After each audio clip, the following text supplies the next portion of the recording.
मकरान शाह था ना, ये बादशाह था वक्त का, तो सैर का बड़ा शौकीन था, सैर पे गया हुआ था, तो बहुत सारी फौज भी साथ जाती थी, सिपाही साथ जाते थे। उसके सिपाहियों ने क्या किया, एक बूढ़ी औरत की गाय जबरन ज़िबा करके ना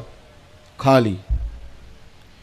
अब वो बूढ़ी ने जब बात की तो उन्होंने डांट दिया।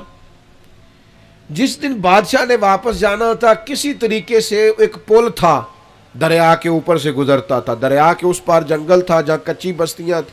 वहां उस बूढ़ी की गाय ज़िबा करके वो खा गए। तो बादशाह जब पुल से गुजर रहा था ना, तो बूढ़ी पुल के अंदर कहीं छुप के बैठ गई। जब बादशाह की सवारी गुजरी ना,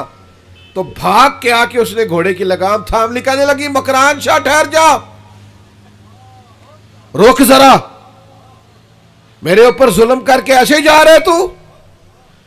बादशाह कहता है बड़ा ताकतवर था, लेकिन बूढ़ी ने जुमला कहा, चकरा के जमीन पे गिरा और तड़प गया बादशाह वक्त। बूढ़ी कहने लगी, मैं बेवा बे औलाद हूं, तेरे सिपाही मेरी गायें जुल्मन